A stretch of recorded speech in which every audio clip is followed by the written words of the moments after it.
Yo, what's going on? What's up? Yeah, how you guys doing? How's it going, Kevin? So, Kevin. Dude, Kevin came here like a ninja within 1 second. He was in here. Oh, good. I don't know if this is gonna hold. Oh, the internet connection? I don't know if the internet's gonna hold. I'm just setting up. Can you still hear me? Yeah, we can hear you. Yeah, we got you. We're just listening. Yeah. Oh, good. Yeah, I'm just setting up for breakfast. So let's see. Yeah, I'm just about to order lunch. I'm about to Yeah, I actually just had some steak. Oh, so look at Wasabi front running me again.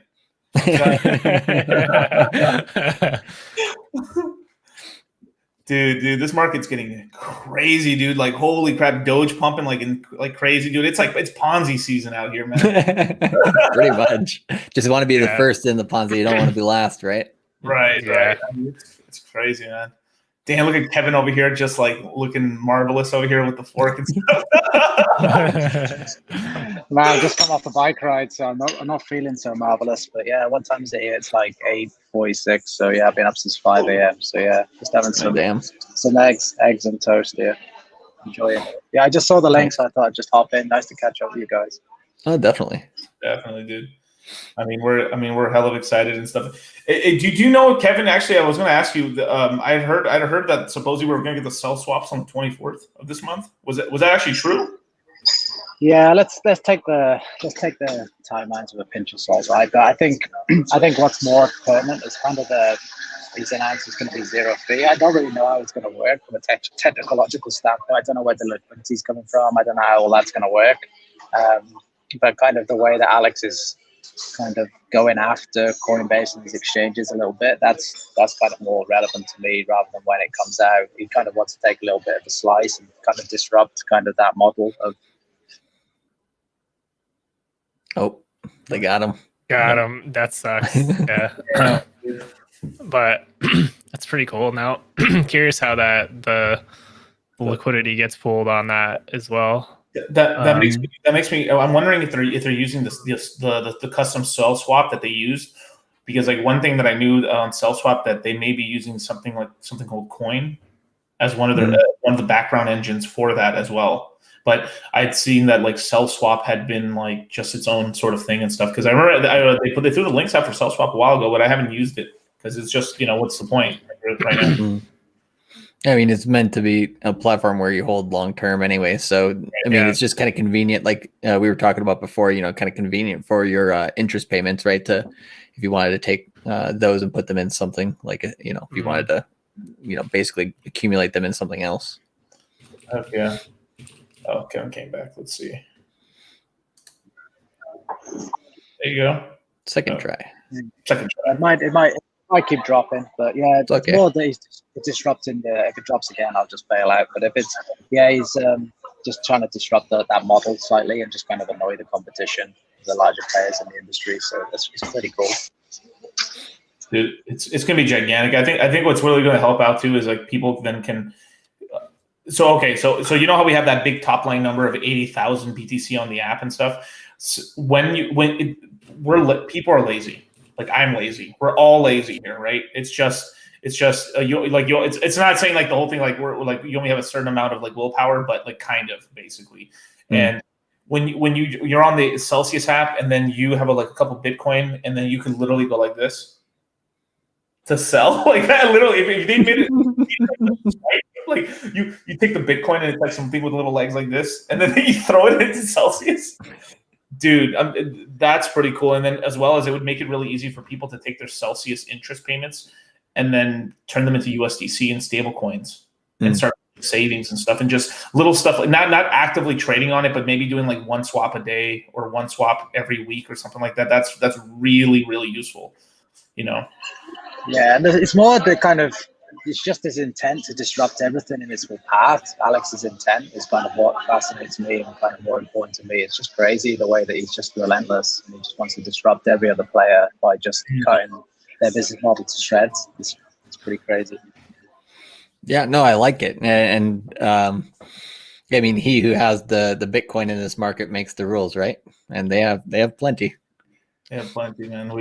We actually had some people. Had some people on Twitter fucking like saying like, no way, we're not going to hit 250,000 BTC end of year, impossible. And then we've already hit like 80K BTC already. I mean, it's well, and you can also look at the market cap of Doge and be like, okay, where is this thing going to be at the end of the bull market if it hits past $1, right? I mean, if you were to tell us Doge would be 40 cents at some point in this bull market, I probably would have taken you out back and been like, all right, we got to do an old yeller here. I maybe would have believed it if it was like literally like next year in like December or something. I'd be like, okay, maybe, because everything's like bananas or something. But like this was crazy. Doge to $1, baby. It's crazy, man. The way that price is whipping up and down is just relentless. Like, who are the participants like even involved in that? That's just crazy, man. Yeah, absolute bonkers. I know. Binance got their hands in that. Yeah, probably Binance, Bitrex, probably just a couple exchanges are probably really pumping it up, accumulating massive amounts of Bitcoin. If it's CZ though, he has some firepower then for his coin later on. So we'll see if any of that stuff rolls over into some of the coins that CZ is basically pushing out there. So damn, a lot of Bitcoin though. I was talking to somebody recently that, well, they had just had some coins that they just left on an exchange for years. They just forgot about it, and then today they're like, I have like $200,000 in Dogecoin. He needs to cash it out pretty quick. He did. He's sold. Hey man, I met a guy yesterday. I always keep a moon bag. I met a guy yesterday who had a bag of EOS. He's a guy in Dubai, and someone I met on a party recently, and he's like, "Oh, can I meet you?" And he's like, "Yeah, I've got this Neo, I've got this EOS, I've got this," and he had like $500,000 worth of coins that he was just like, "Should I hold this stuff?" And I was just Nano he had, and it's all just pumped. Yeah, and he kept it from like 2017. It just all pumped through. And he was like, "Should I hold this?" And his portfolio was like 1.2 million. I was just like, man, start dumping this shit straight away and just getting some stables, getting some more Bitcoin, get anything. Just get out of these assets. Like, you're at the top. It's true, though. Those are basically the play, because we're in the part of the market cycle where shit just doesn't have to none of this stuff has to make sense. Like altcoin season, a lot of stuff is just not going to make sense. So there's no point in trying to like make sense of what's going on in the market. You just have to remember that in the grand scheme of this, like everything rolls up into Bitcoin. If you're out of position, you are fucked so bad in the next bear market. So that's how these macro games play out with a lot of these coins that are randomly popping up and then having huge rallies. So I do agree with the moon bag. So he ended up selling basically 90% of his Doge and then kept 10% in case something absolutely absurd ends up happening. He's just like, I just got four Bitcoin for free. I was like, okay, good deal. Congrats. Yeah. I mean, damn, dude, that's great. Dude, we should talk to Celsius, being like, dude, at Doge, start earning interest on Doge. Dude, actually, very good idea to attract people to the platform. It's maybe not like maybe at some point they're like, okay, we got enough people on the platform, we don't need this, but which is basically approaching very, very fast. I mean, where is Celsius at right now in terms of like overall numbers? I haven't looked at it recently. I could look at it. It's getting pretty up there, right?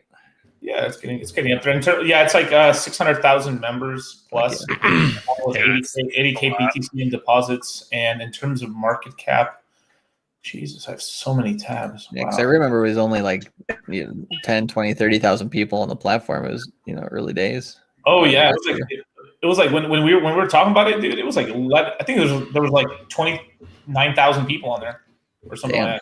Nice. Yeah, it was real. Where is it? Beautiful. It's down here. That's pumpable. Fuck. There we go. Oh, easily. Yeah, for sure. It's going to go up a lot. I mean, if it went top 20 right now, I mean, geez, let's see. 1.4. What is the market cap for top 20 right now? Around like 10 billion, maybe? let's see. Number 20 is 8.2 billion. Okay.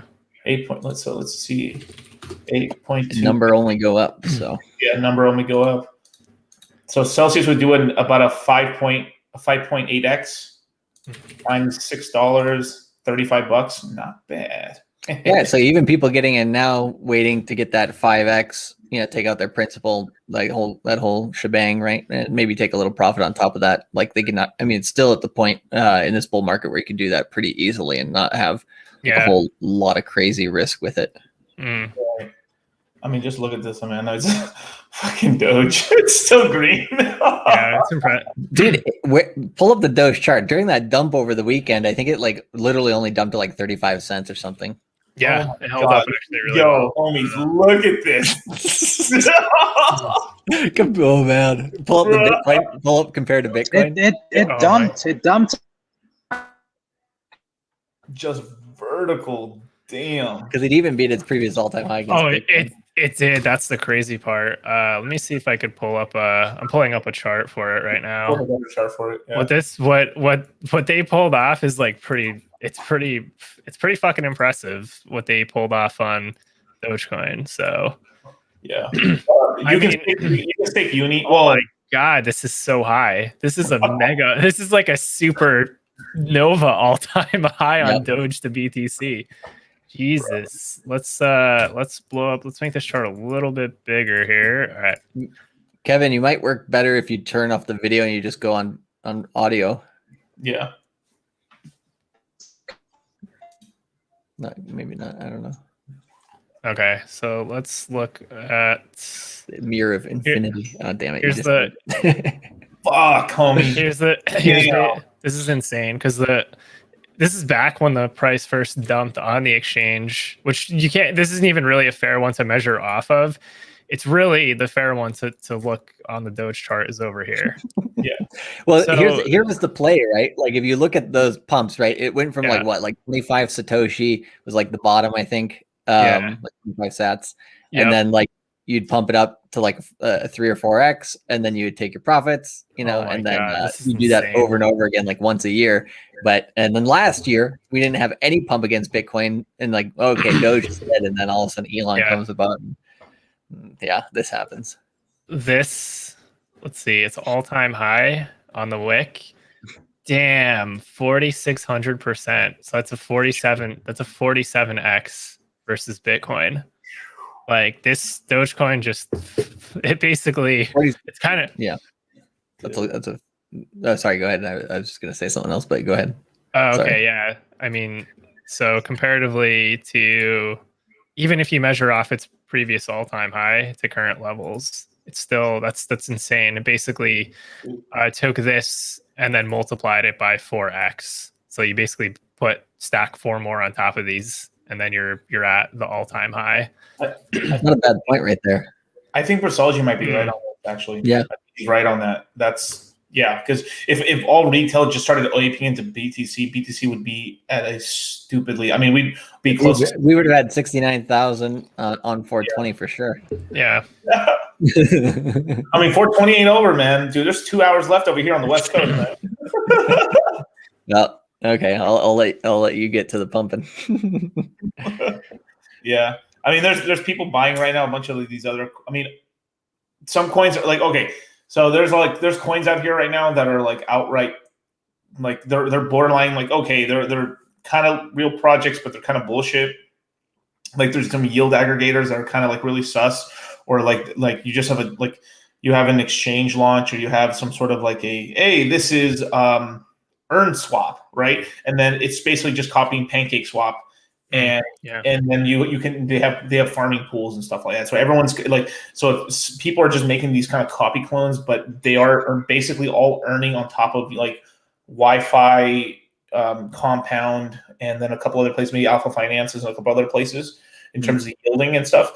And then from there, they incentivize that money, and they keep the interest payments for themselves, but then give you coins on top of that, or they give you some of the interest in the coins, basically. And that's what's going on for the model.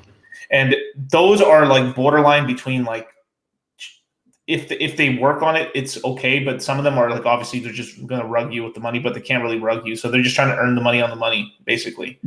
So a good rug in that instance would be like they're okay. They're taking your interest payments, but they're giving you coins, but they're not like going to. There's no way for them to steal your actual money in terms of what they're yielding on. So that's okay. So that's better. That's better than nothing, you know. Then you got the other. Then you got worser, which is like they take your interest payments, they rug on the coin, and then they rug your fucking your capital. I call it a trifecta. Oops, yeah. One in each hole. Yeah. Dogecoin capital. There we go. Let's do it. Yeah, Much wow. Much wow. Wait, is Doge not on Coinbase already? I thought it was. I don't know. They probably have like the ticker on there so you can follow the price, but they probably don't have the ability to actually buy it. That seems crazy to me. Oh. Let me check. Let's see. Yeah, Dogecoin actually doesn't have that much. Actually, I don't think it has that much exchange adoption compared to even a lot of coins. Let's see. Yeah, but the reason I knew Doge was not going to die in the bear market is because like randomly it was just added to like it was added to like Robinhood. I was like, oh, it's not going to die now. Well, it's historically performed as an oscillator versus Bitcoin. I mean, there actually is not with like your whole stack, but there are actually good times to buy Dogecoin. Hey man, Bob Lucas bought some Dogecoin. Yeah, I mean, Bob Lucas. I mean, you know, he's like a traditional investor. He noticed the same pattern, right? So it's like for the people who are just like just looking at charts out there, it's like just once a year, buy it at 25 cents, like buy a 25 satoshis. That was the play, right? Just buy a little bit, maybe like $1,000, $5,000 worth, whatever you want. Yeah, and then just like sit on that, and then if it does something, if it goes up like 4 or 5 times, then you take your profit. But if it does, if you leave a moon bag in it, then nice. For something like this. Oh, definitely. Yeah, Robinhood. It's easy to buy it on Robinhood. Real easy. Easy. Dude, I was sick, dude. I was going through my old Robinhood account to see how much Doge I had because I had this crazy harebrained idea that I was going to stack 10 million Doge and just keep it there, and then I was going to sell it when it goes to 10 cents for $1 million back in my plebinorious days. And then I'm proud of myself to say that would have worked. Well, so here's the thing, right? There's a possibility that we're in the crazy part. We're getting into the crazy part of the bull market now. Like Doge and Ripple are clearly showing that. So, hashtag not financial advice. You could, ape some meme-ish amounts of money into not, like just joke money that you're playing around with. You could meme it into, or ape it into some coins that might be not the wisest investments, but might give you some like ridiculous returns towards the end of the bull market. So, I mean, there's a lot of, shit coins out there that you could, label as borderline scams. And then, if you take a bet on 1 or 2 of them, just be willing to lose all the money. I mean, again, hashtag not financial advice. You can get 100x in a month. You probably want to take profits.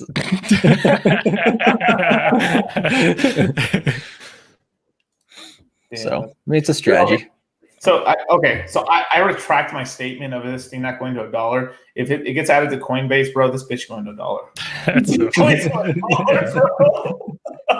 so I'm pretty sure it's going to $1. If it's able to go from 4 cents to 40 cents in 2 weeks after April 1st, it's able to go to $1. What's up, John? What's going on? You want to come in, bro? He wants to be modded. He wants to be christened. I just christened him. There you go.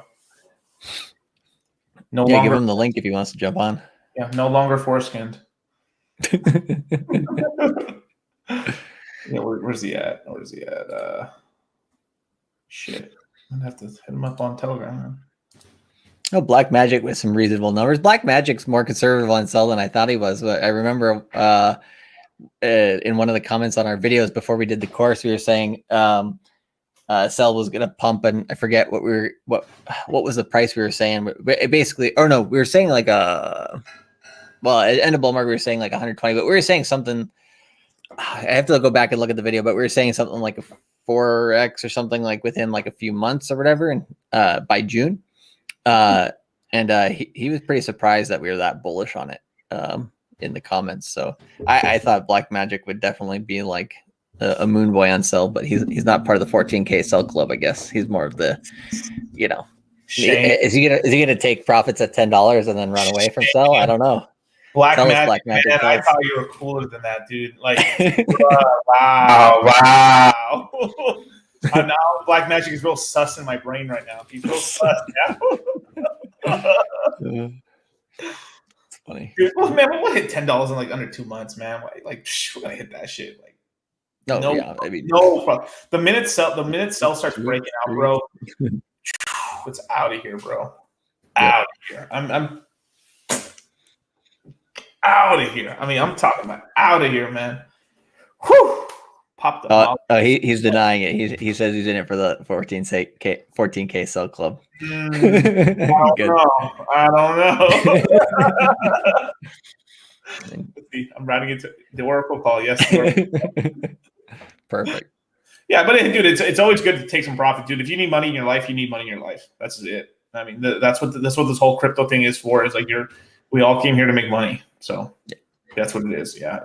And two, like I'm not gonna say any names or anything, but I had a consultation with somebody over the past couple of days where they were like losing their mind because I mean I understand it was like a tough situation where like they had to sell some crypto essentially for like some like hospital stuff, you know. Yeah. And you know this is one of the rare instances where this is where like loans come in. And we were lucky enough that he was in like, you know, Canada, so he was able to take loans, and we were able to square that away with his portfolio. And you know, this person didn't have that much money starting up like last year, and now he's in a really good spot. So that's the sort of stuff that this crypto does for you. You know, you get in early, you buy in good, you believe, and you're holding the right assets, and then you're rewarded over time. Yep. And yeah, it's nice that he doesn't have to dip into, you know, the bag, right? You can basically borrow on it and dip in that way. Dude, Black Magic, I hope, dude, that not having loans you don't know how much that has like no lube up the ass, bro. Like oh my God. Whew. Your boy would be like, I think gigantic. Elefantes out in the streets. Yeah, man, you've done too much math on your lost opportunity costs. You just gotta kind of like stop thinking about it. I know. But it's like, you know, you could do the same thing with the, you know, the opportunity cost on Doge as well. So yeah, hindsight. I mean, to me, basically, hindsight. Like you'll always look back at the perfect play, and it's like just a waste to even focus on it. All that matters is like now and the future. Like if you're looking at coins that have pumped, and like I don't know, I expect complete exuberance during this alt season. So, you know, for whoever made a lot of money on Dogecoin, congrats. Like that's awesome. So we're gonna see it. We're gonna see some crazy stuff. That's just what happens in crypto. So, you know, you have to kind of realize, like, if you're always analyzing the perfect play, you're probably going to get, and if you actually try to like start chasing coins, you're going to get annihilated. Like you're 100% dead. Like once you start doing that. So, just be happy with what you have. And also chasing others, right? Like if you're like, oh, you know, I'm not too far many X's away from where that guy's at. Let me do a little extra degen work here to go after and try to, you know, level up a little bit. Yeah, you know, that's when you start getting into trouble too. Definitely. For sure. So I mean, we should probably talk a little bit about, like, this is something we talk about in the course and stuff, and we're going to go into more detail for the next course because have we announced the dates yet for the course? We haven't, but I think John accidentally let it out of the bag during his show. But we'll mention it in a couple of weeks. So we'll mention it a bit. But trust. That'd be good. That'd be good. But in terms of like making money on loans, like there is like, all right, so using leverage is a tool. Yeah. And it's a tool you can kill yourself with very terribly. I mean, like gouge out your entire eyes out and like just bleed out on the floor. Bad tool, right? Or get rich, right? So it's one or the other, right? So you got to chase Alex Becker. but yeah, it's a tool. It's a tool you can use, right? And you got to be very careful. You need to know how to use risk. You need to be like on your risk management game to an extreme, right? You have to be really good at risk management. If you don't even know what risk management is, don't use leverage. Yeah, for sure. I'm pretty sure there's some people out there in this market. You ask, like, how's your risk management strategy, and they're probably like, what? Like, yeah. So there's actually something that I realized during the course that I forgot to mention during the course, because it was like me every time we're in the courses and stuff, right? We always go over a lot of time, so we're literally talking on leverage for 10 hours plus. For the we did two types of leverage, right? Talking about loans versus margin. Yeah. Oh, the super chat will be added soon. It's going to be added. Like, I had to do this one more video or whatever to have super chats available. So yeah, they effed up my super chats. I finally got the pin today, and so I added it. Now I'm back on monetization. But like for a couple of weeks there, or whatever, they were like, oh, you're like, because they're supposed to give you some sort of pin or whatever to confirm it, like within a certain amount of time after you start doing it. And they're like, oh yeah, like I was like, I never received it, and they're like, oh yeah, probably because of COVID stuff, and they sent it and like gets there like real quick. I'm like, excuses, Google. But anyways. So okay, so if just talk a little bit more on loans, just for that part that I forgot to mention, actually in the courses, and this is something that then me and Charlie will talk on a future webinar as well, like along with some other things. It's not going to be just about leverage, but it's an addition to at least the loans part of it in terms of leverage. Is when you refi or you decide to take, so on Celsius, right? When you take a loan and the underlying asset keeps going up and up in value, your LTV keeps getting smaller and smaller and smaller. You still owe the same dollar amount, but the amount of collateral, like your LTV keeps getting small. So you go from 25 to 12.5 to 6 point something to like 3 something, right? With a couple multiples on the underlying asset. So what some people do is they ask for their collateral back. Nothing wrong with that. Cool. And then what ends up happening is a bunch of your coins are locked up inside of the loan, gets given back to you, and you're like, cool, right? But there's risk in that. This is what I forgot to say is that LTV goes back up to the original LTV again. Oh, so I remember what you get repriced again. So that means then you've essentially done like a refinance, like you refinance your mortgage or something like that. So you get brought up to new market value of what the coin is. So let's just say you took a loan on Celsius at $5 and they went to $25, and you decided to take some of your money out of the loan but didn't pay it back. But what happened is when you did that, the whatever, let's say the $10,000, the $10,000 you would have, so $40,000 would be rebased again on $25 sell token. So what would happen is then your liquidation rate would be $5 instead of being $1 on a dollar and some change. I'm sorry on that. So it's the thing where like you can accidentally on certain assets. Celsius is a little bit more controlled, so you have to be very careful on which assets you choose. Right, I would not choose Doge to borrow on ever. Or something like that. Borrow everything on Doge. The only 3 assets I would feel comfortable borrowing on would be maybe something like a Bitcoin, an Ethereum, and I guess a Celsius. And then from there, every person has maybe like a coin that they've been watching for they know how it acts. So you have a rough idea of how it works.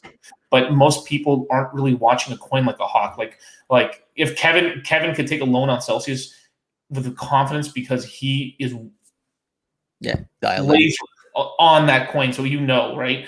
And with other coins, right, you just like, for some reason, you decide to borrow on Ren. And remember on the show, we showed how Ren went to 0, basically?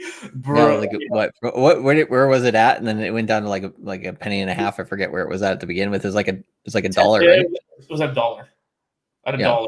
So that's like what? Like a 98% drop and like that? Yeah. And right, you can do multi-loan as well. But honestly, I don't personally like the multi-loan thing because it makes the loan a lot more complicated for you to figure out your set limits. So the way I like to, when I'm gonna start taking loans and stuff, because I mean I understand the loans already, because I mean the loan structure is almost the same, sort of like taking a real estate loan, rebuying and remortgaging your real estate, and so which I'll explain right now in a minute. But be very careful when you take some out. Sometimes it's better to leave the coins in there, and that's shocking a little bit sometimes, because sometimes it's, let's just say your LTV was 25 and it goes down to like 6.5%.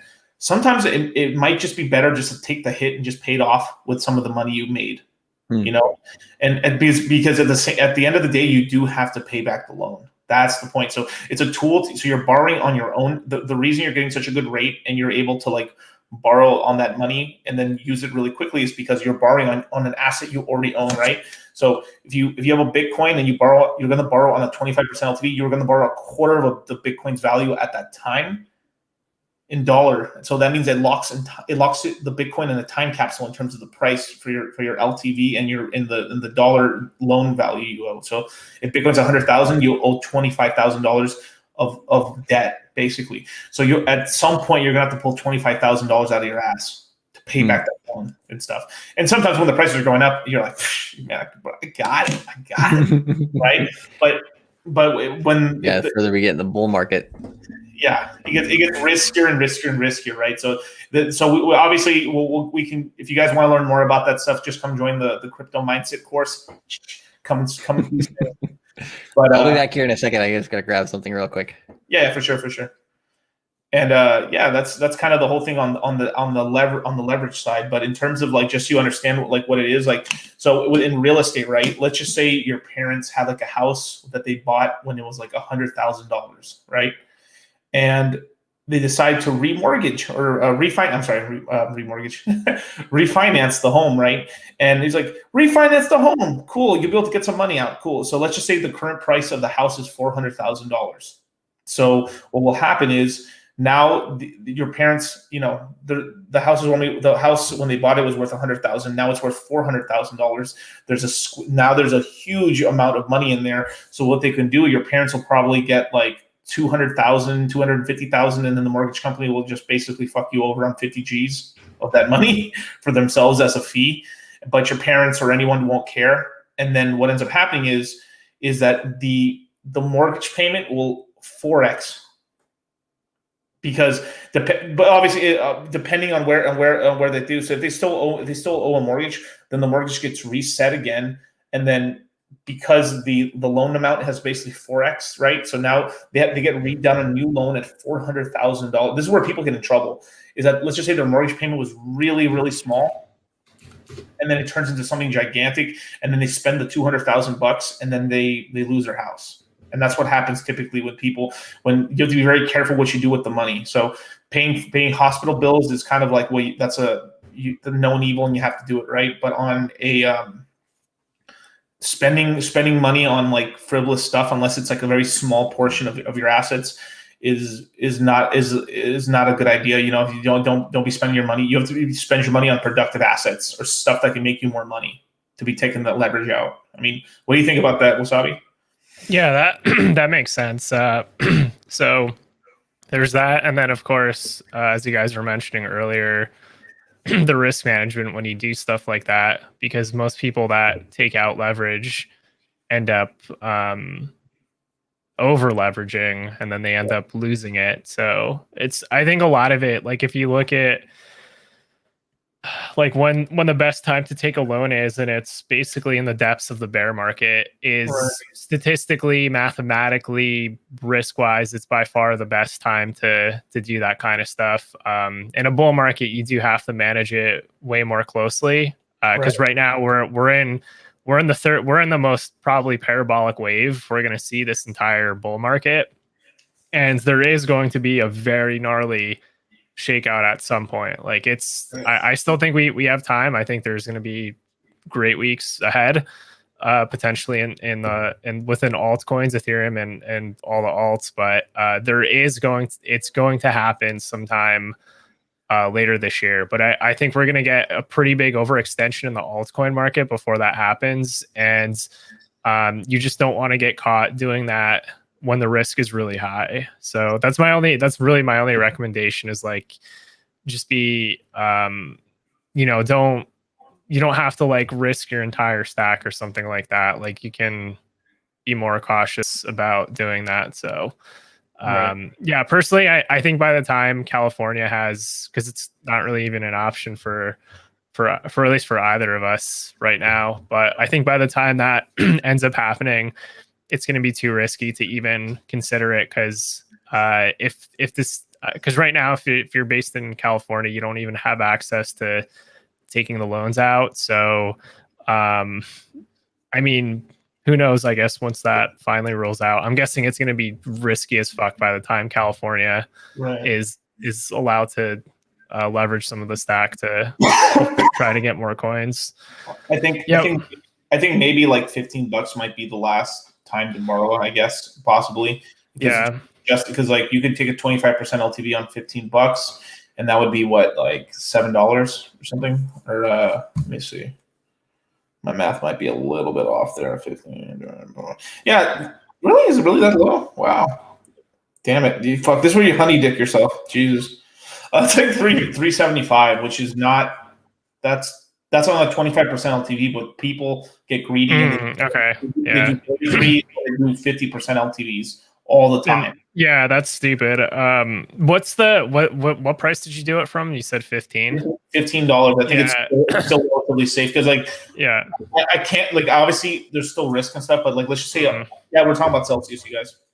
Yeah. On Cell token, right? It's $5. It's actually $6 right now, and you do a 25% LTV.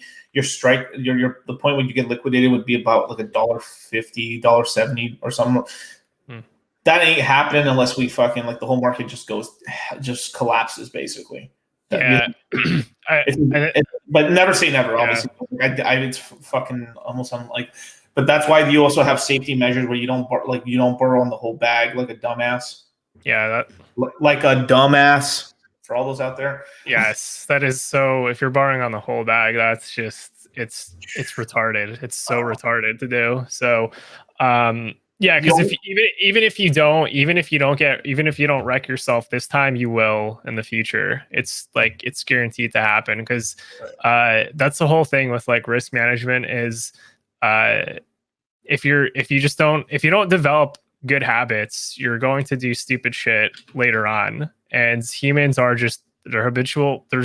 We have habits like everybody does. So at the end of the day, if you're making mad gains in crypto, then you know, at a certain point, like the amount of money, it just the risk at a certain point doesn't really matter. But I think if you're taking out loans, you could also look into doing that after. Actually, Mass Brofect mentioned it, but basically, if you're in a bull market and you get a major dip, then you are at a lower risk if you're taking out the loan.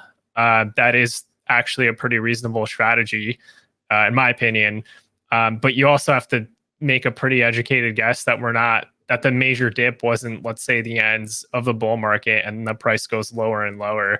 So my speculation right now as to where we are is, if you look at the market as a whole, I believe we're currently in the 3 wave. We'll hit some kind of local top later this year, probably in the summer. At the rate the market's expanding, you'll get a huge correction down, and then you can then at that point look into basically getting a lower risk on the loan, if you don't already have access to it. This doesn't apply if you've had access to loans, depending on the state that you're living in. This is really specifically for if you live in a state like California, where you don't have access to the loans, because obviously, like, whoever took out loans on Celsius previously, when the price was like 30 to 40 cents, or at super low risk comparatively to somebody that's going to take a loan out today, and then at a later point in time in California when the price is even higher. So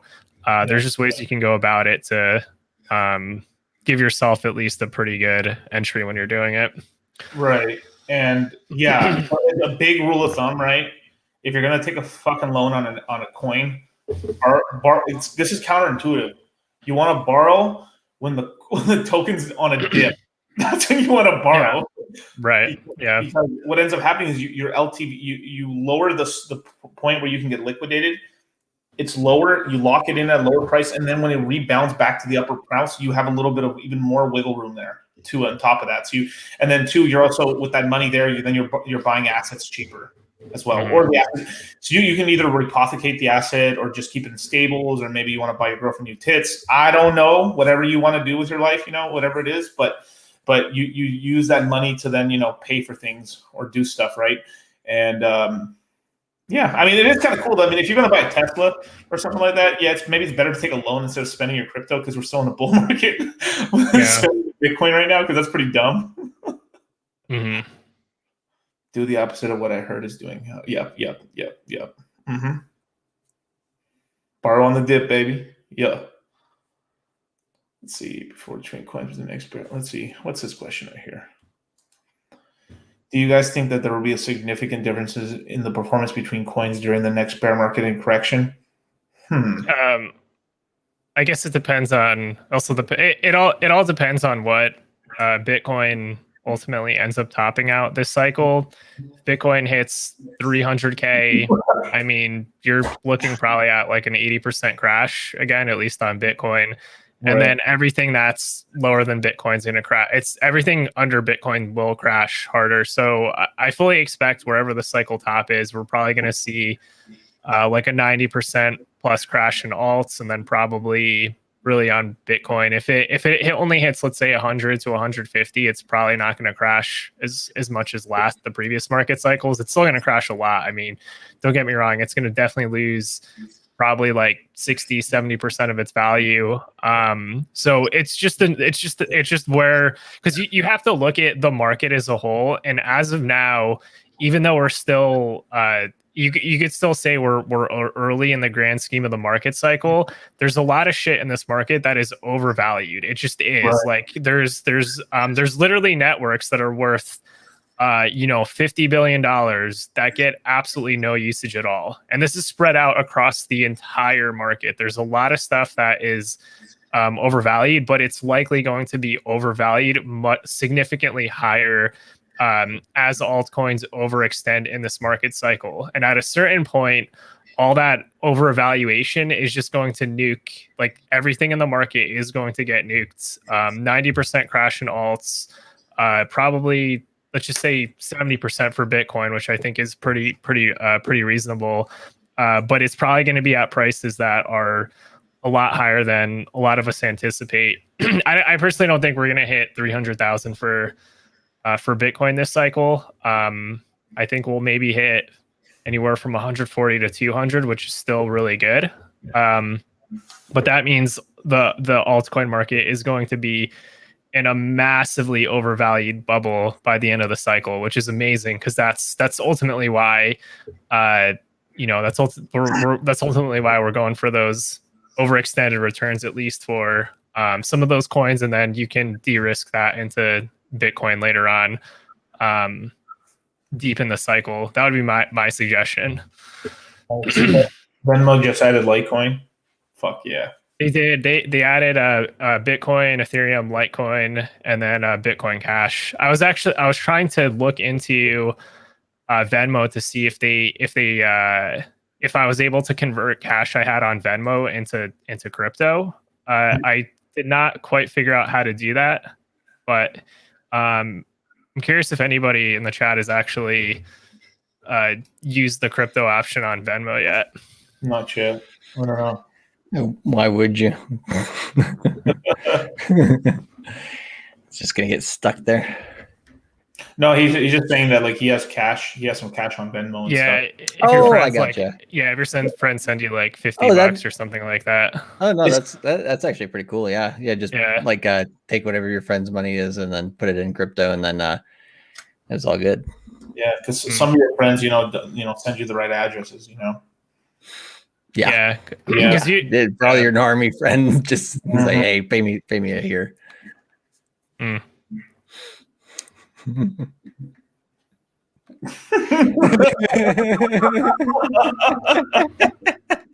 Hey man, it's all good. Yeah. Haven't started yet. Let's not even get into that shit. Funny. Dude, rugged, bro. Anyway, well, let's see what's going on here. Oh, this is a good question. Erie, what's going on? Dollar cost looking into crypto. Do you guys take into consideration Bitcoin USD M1 price chart that takes into account inflation? I think it's probably the inflation's wrong. I think it's higher than that. It's got to be inflation way higher than that. We're losing purchasing power. Like I'm not sure what it's usually. Typically, in most inflation charts and stuff, they say like, "Oh, we inflated 2% this year." Wow, fuck no, we're like at 5 or 6 or 7% inflation. Honestly, on most things, especially financial assets, they don't even count that on the inflation on the states because it's like Michael Saylor said it best. All the stuff you really want in life is going up like crazy, like the real stuff. Like you're the retire, like you want assets to pay you money when you're retired and stuff. You want those assets and stuff. You want stocks and bonds, S&P 500. You want Bitcoin. Everything, all those things that you truly want are going up in value versus the dollar. Obviously, food and some like an iPhone and stuff. Tech is usually staying around $1,000 or $900 depending on whatever phone you get. Technology usually is just staying flat or going down, and you're just getting more value for your money. But like even gasoline is not really keeping up with inflation because it's been at like, at least over here in California, it's been at $3 to $4 for like fuck man, like a decade. That's the nice thing with crypto though, because I mean you're just not really gonna feel it, like truthfully. Like especially if you bought in the bear market, like even if you have inflation, this market is going to pump so hard that it becomes less of a problem for crypto investors that got in early enough. So inflation is going to become more and more of a problem, like obviously like over time, but on the Simpsons, like they basically have the ticker symbol coming at the bottom as Bitcoin next to it. Like there's all these assets, right? And then Bitcoin's like infinity. it literally just pumps forever. Yeah. I would say, especially when the dollar's dying. Well, it's arguable. I know there's a lot of people out there that get triggered by just saying that, but you know what I mean. It's like, maybe I'm not being a little extreme about it, but I mean, the reason lumber prices are going up is because of these fucking hippies that didn't let us burn down the rainforest. I mean, it just well, there's always a balance on that, right? If you do get rid of the entire rainforest, it's gonna fuck you up. But this is my motto if I was president: drill, drill, drill. Like, hey man, I was gonna come back to bite you when you're on the campaign trail. They're like, back in the day, I found this episode on his live stream. Oh, dude, the Simpsons. There's actually some big shit with. So there's some guy. All right, so I gotta get a tinfoil hat one of these days. Dude, that's not a bad idea, actually. I was just thinking that as well. Okay, I'll wear my Santa hat. You gotta get some tinfoil on that thing. Like, I don't know how you'd keep it on there, but yeah, I'll figure out a way, man. But I'll tinfoil hat it and stuff, and I'll go like so there's this article from way back in the day, like I think this was like 79, 78, maybe 81. There was some guy that was like screaming like, holy fuck, I time traveled, I'm back. The dude's name is almost the exact same name as the guy that created Simpsons. Matt Groening? Yeah. Or no, maybe it was Mike Judge. I don't know, it's one of those guys. No, Mike Judge created King of the Hill. King of the Hill. And I think it's the guy from Beavis and Butthead. Yeah. So I think it's the guy who created The Simpsons. Was the same name as the guy who like time traveled or whatever, right? And in fact, people were saying like this is kind of a weird coincidence that this dude that's like back in the day that was screaming like I came from the future from a government program, like holy crap, and this and this and then MIA, and then magically like all his like his TV show starts predicting the future. So when because on the show they predicted Trump, and then they predicted after Trump some female gets into office, so they just got the color wrong, and it's Kamala Harris coming back. So yikes. Yikes. Oh, a hairy butthole. I have a question for you, Charlie. Perfect. What we got? So currency war series kicks ass. Appreciate it. Can you do more of them if possible? We're basically doing them once a month. We haven't done them since January because of the course. I understand no one wants to talk about the stuff, but that's where the meat is. Yeah, definitely. We're aiming to do it about once a month. We'll probably skip it on course month, or maybe not. But yeah, we did 6 parts since last August. We'll do more of them. So yeah, we'll do it. We'll definitely do it next month as well. Basically, what I like to do with that one is kind of let the news kind of get, like, to be honest, yesterday when we did it, we had like too many bits of information, right? which gave a really good conversation. But I wanted, if I do it once a month at least, it kind of allows the stuff that we're focusing on, which is geopolitics with nations, corporations, and retail, how they're adopting crypto, and then also how that's going to change things going forward. It's a super important subject, and I think after about a month and a half, then there's generally enough new info to be talking about it. So definitely will do. But bet to Mac Groening and The Simpsons. Mac Groening was on the Epstein.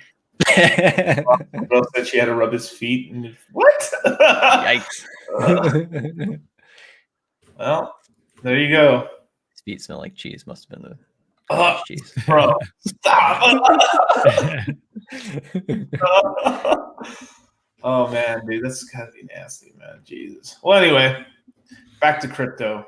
Yeah, so, people don't like the central bank digital currencies, but they're coming whether we like it or not. So got to understand how to deal with it, right?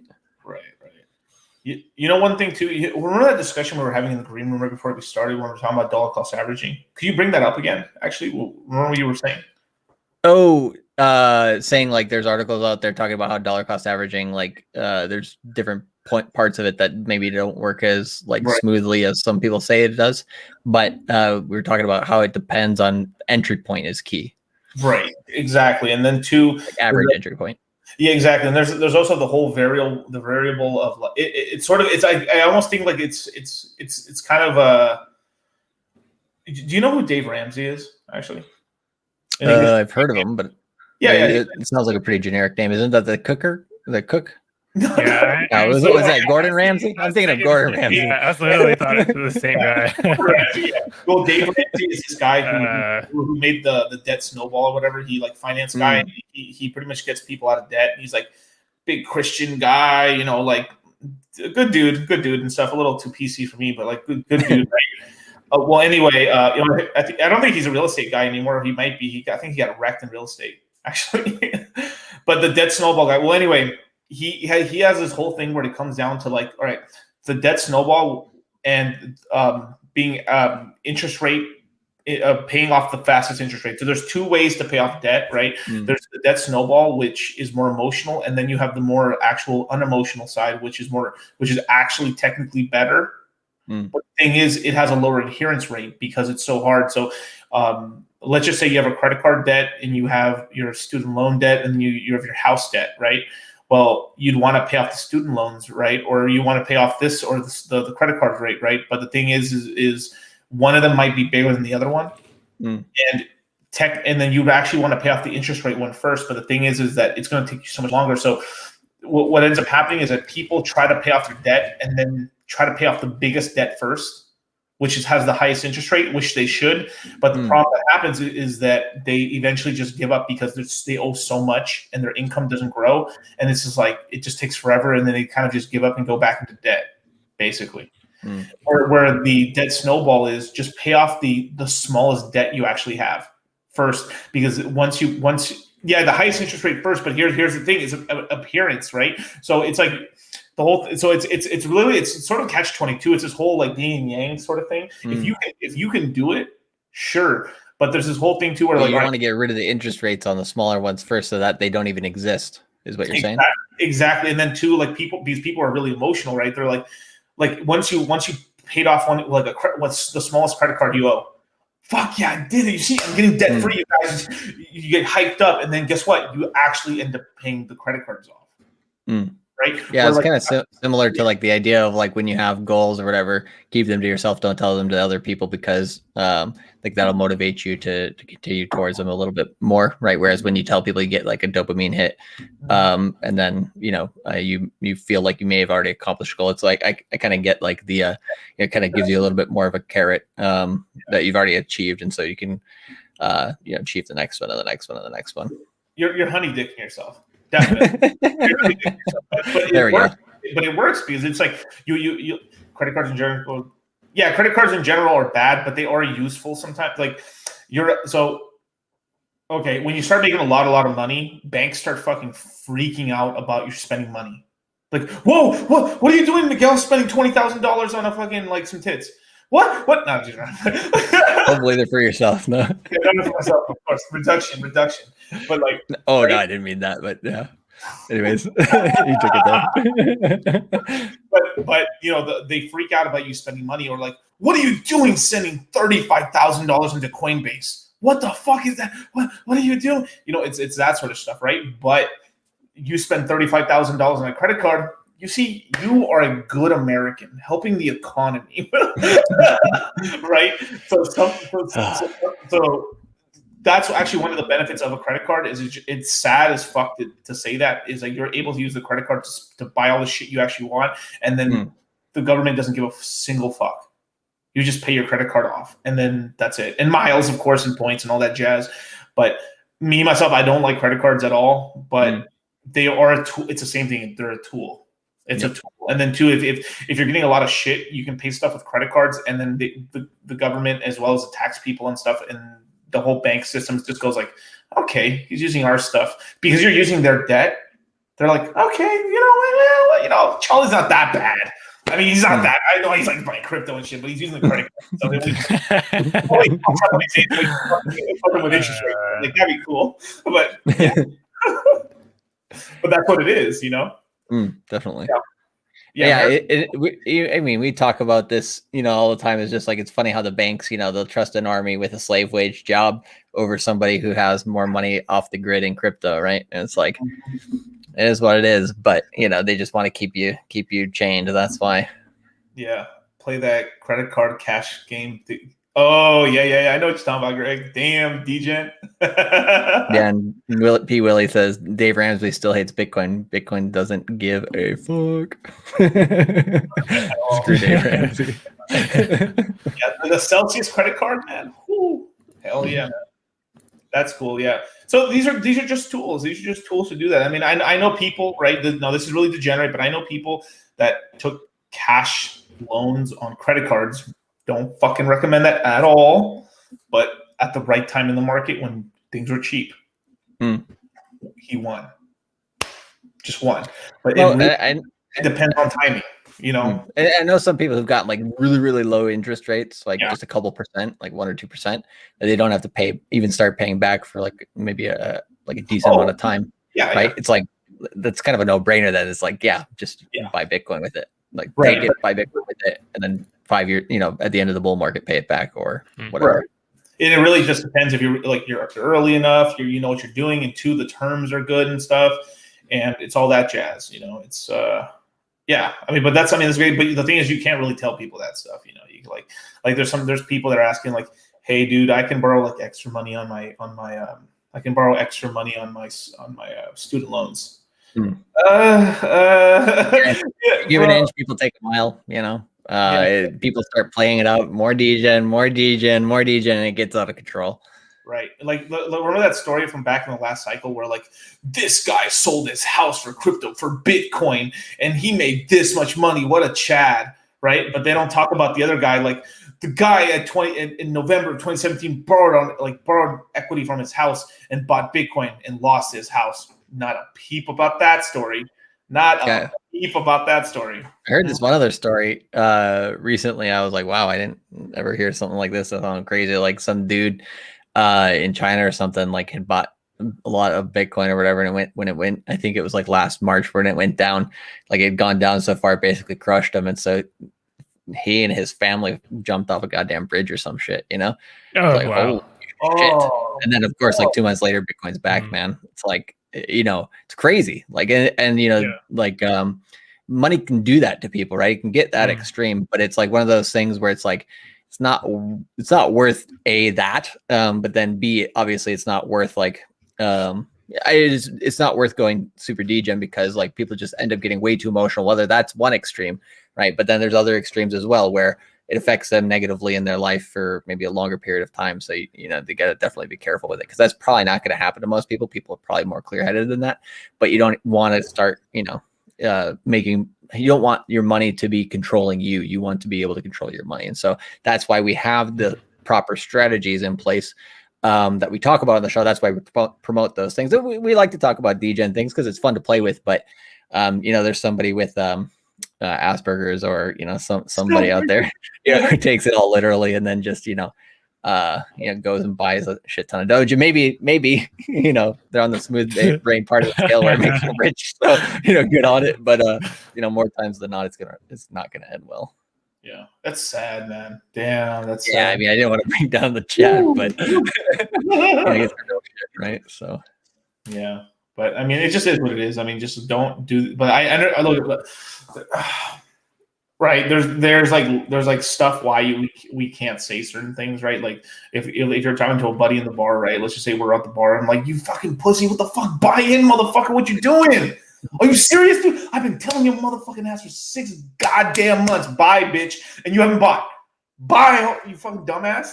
And then once they buy, then the market goes down, of course. The market goes down, right? But that's just right? But never go full simple jack. But yep. But there is that whole thing where like you wish you could be that friend at the bar with your buddy and tell him like, go talk to that chick, motherfucker, stop being a pussy. Yo, dude, get in like even a year ago, right? Like 2 years ago, dude. Bitcoin's fucking $3,000, dude. Just buy, motherfucker. What are you doing? Like, just buy one, dude. Just fucking chill, dude. Come on. Well, so yeah, when I was the loudest, saying like buy Bitcoin, the least amount of people pay attention or listening, both in personal life and on YouTube as well.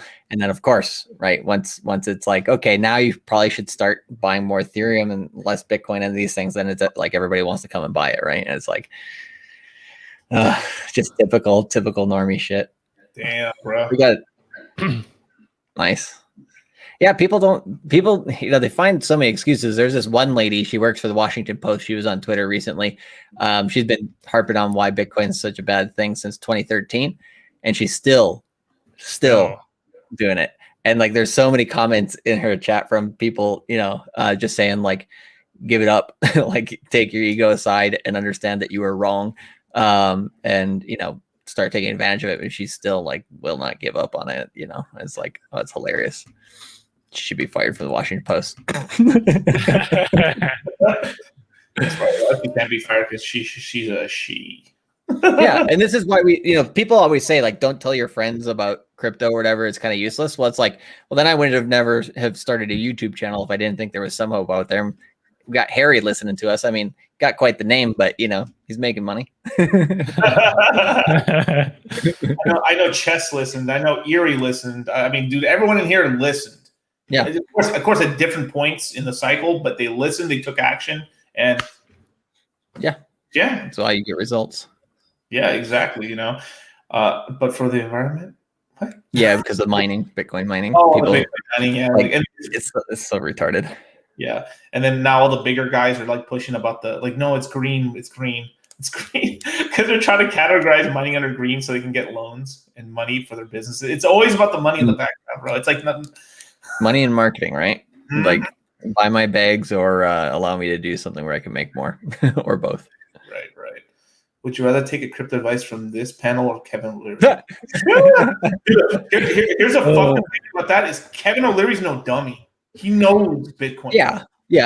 Him and Mark Cuban, I guarantee it. So Mark Cuban was a little bit more on the positive side. He didn't want to be vilified, but Kevin O'Leary, right?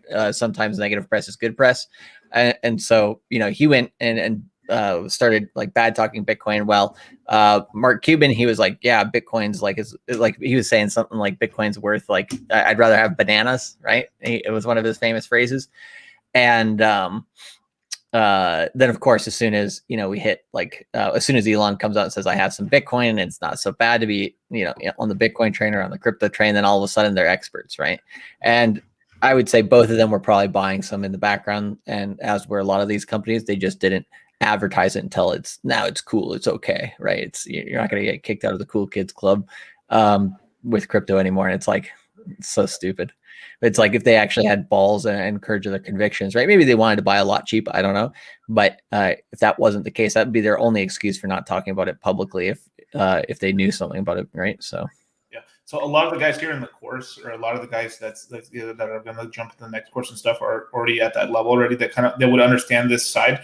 Is a lot of the reason like these guys don't say anything about when they're investing and stuff is because it's almost like they're yield farming. They don't want to give away they want the pool to be as small as possible. so they get the highest APY. So it's the whole thing where like they're trying to buy up their coins and you FUD it out. And then the fucked up thing is, okay, buy your coins. Okay, no one's you don't have to talk about it.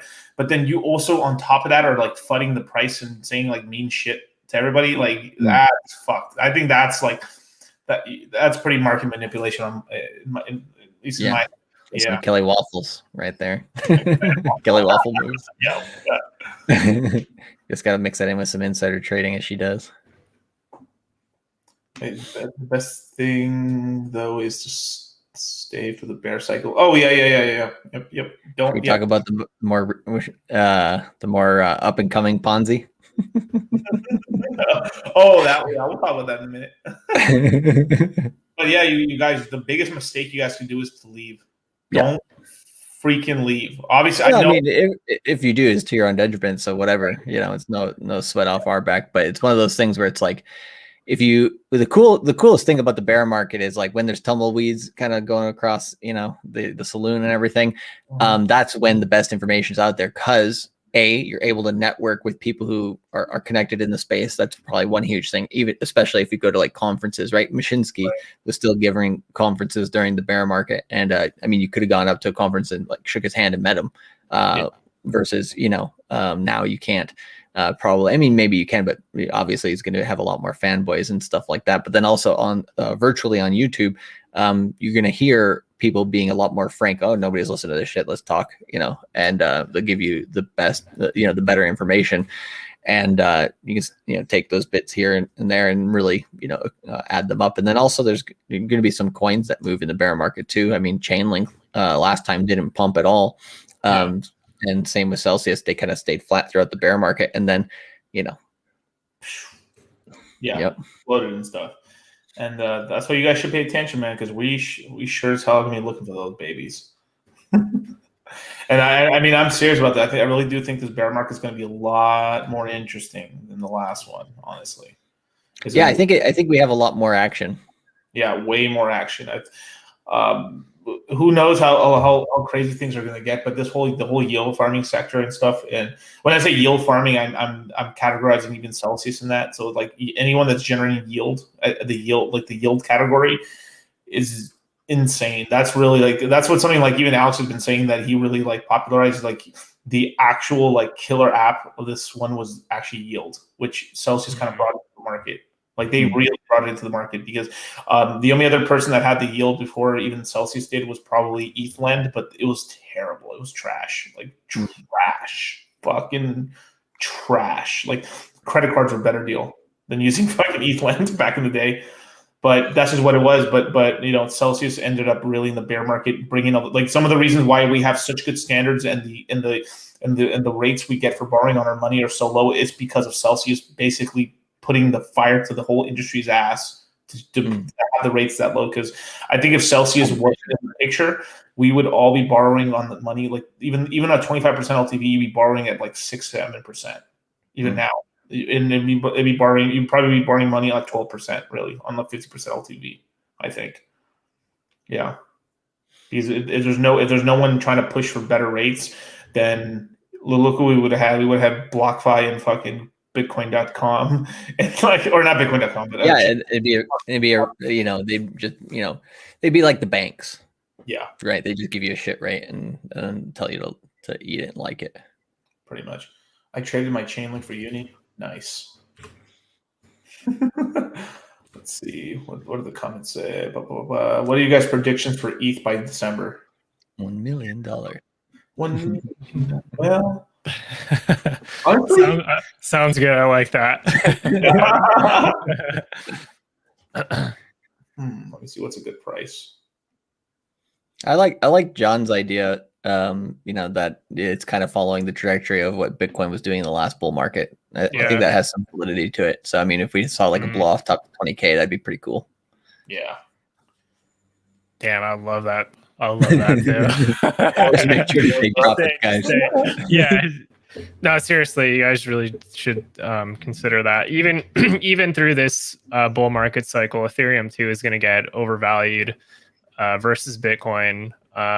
We may even see potentially the first wave of that overvaluation maybe sometime this summer, because right now Bitcoin is hovering between 55 to 60. So if Ethereum keeps expanding, we could see some pretty spectacular valuations versus Bitcoin, which would be great. I would love that a lot. So hopefully that ends up happening. So right now the market looks like, well, it looks like Ethereum is pretty much leading the market right now, but we are going to start to see, so long as the trend keeps holding into the summer, we are going to start to see that trend start to play out in the alts as well. Those just are going to explode a lot.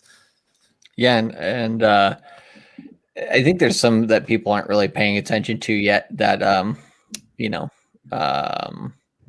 I'd say, yeah, we've been talking about it a little bit. If some people look into what's happening with FTX and the different hands and the different pots that they have, I think, start down that rabbit hole. There's some interesting stuff going on there that I think people haven't really caught on to yet. Oh, no, yeah, he's the Binance of this cycle. That's for sure. He really is. He came up on the low. Yeah, it's starting to get popular around kind of I guess not the similar amount of time, but start getting popular around the summer, I think.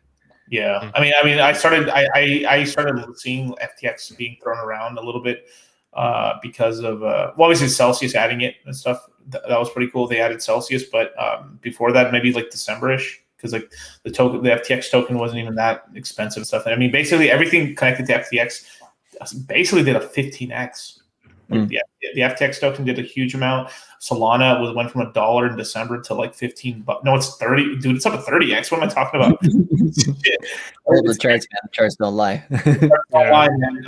Serum's up a lot as well, but Serum isn't up just as much. That's a huge play right there if you guys want. Still under 150 market cap.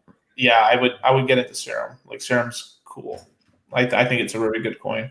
I think that's a great way to actually, you can flip your way into like a solid Solana bag, actually, because I think 1,000 Solana is a good solid bag for Solana if you're able to obtain it, but it is a little expensive. Sure. I did what you said, and I'm all in. I have no more dry powder. What are you telling me here?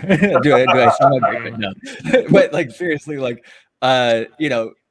people. That's why like making sure that you have multiple streams of income, making sure you have some side cash, making sure you just have a little bit of a side bag to play with some of this stuff if you're already fully invested, right? It's not like, hey, like go and readjust your entire portfolio to get into this stuff, because it's going to do awesome. It's like, no, go find some couch cushion money and play with it, but don't stray from your hodl bag. Correct. Yeah, exactly. Yeah. Your room always looks so bright, Wasabi. I always think it's like daylight over there, bro.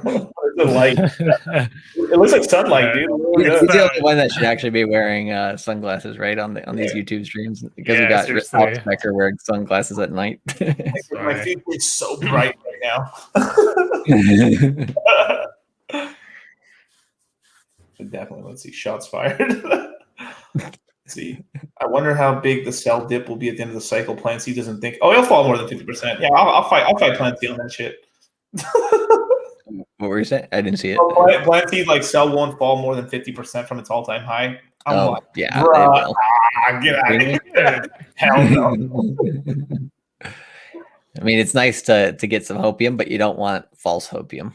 Yeah, I don't think it's going to be one of those coins that go 98% down.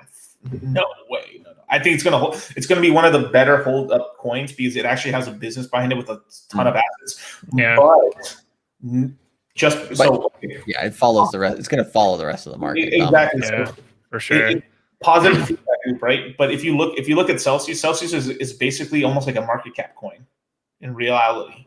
The market cap's going down. It's assets. Let's just say it kept adding more. Like let's just say no one withdrew the assets from the app and kept adding to it. But the problem with even if that happened, the price per tokens kept shrinking down in USD value, so that would hurt the token anyway. So even in that scenario, which is unlikely, that everyone's like, "Fuck that! We're Bitcoin out, Bitcoinization, bro. Where I'm not selling a thing. I'm keeping all my Cell token, all my ETH, everything in the Cell app, and I'm gonna keep dollar cost averaging in, which would not be a terrible idea maybe, but the value in dollar would go down because the rest of the Plebissaurus Rexes across the world would be selling their BTC and their ETH and everything at like basement levels and stuff, and then that would actually drag Celsius down and stuff. Yeah. Well, it's also because the like once the entire market goes into a bear trend, like it's the whole thing. Like everything is basically coupled to Bitcoin, whether people like to admit it or not. It is like the entire market, since Bitcoin is pretty much the dominant trading pair. The moment that tumbles, everything else basically just goes into that same trend with it. So, not really weighing around that. The only time you start to get less of these dips in bear markets is after multiple market cycles. So it'll be interesting to see actually how much Bitcoin drops this time around. But I guess it's all relative to what the blow off top is this cycle. If we see like a 140K blow off top, then I could see 60% dip or something like that. But if you start to get these higher prices like 200 to 300K, which I'm not saying that as like a truth on the price. I have no idea if it's going to hit that high. But if Bitcoin, let's say, did hit like 300K, then I'm like, all right, it can probably crash, 80 to 85% again. If it's going to crash from like that kind of level. So, the way I look at it is like you kind of have to look at like the entire market as a whole, right? Because the vast majority of the coins in this space, like don't get me wrong, like this entire cycle is going to expand further. Like we're still ways to go before we have blow off tops, but the entire market is going to be massively, massively, massively overvalued at the top. Like you can even argue that there's networks now that are already overvalued based on the usage that it actually gets. The Doge network. The Doge network is a good point of that. Like that hitting that. Right, but its use cases infinitely here on the internet, so it's never gonna dump, right? Yeah. So that's just the way I look at it. Is it doesn't matter because like it takes a long time for markets to get to the point of like realization as to what the golden assets are. Like you are going to have an amazing bear market to accumulate, but definitely take profits during the bull market and then just have your plan set aside and just stick to your plan. And then always a recommendation from Charlie and Miguel, definitely keep the moon bags too, in case, just so you always have coins if it gets to some unreal levels that you didn't think are even possible. Yeah. And some people don't have a plan, so make a plan if you don't have one, right? And it's like one of those things where it's like, it's okay to jump in the market, jump in the water and, then figure stuff out from there. It's fine. Just make sure that you figure it out. I think, I just remember the last bull market when we were first getting in,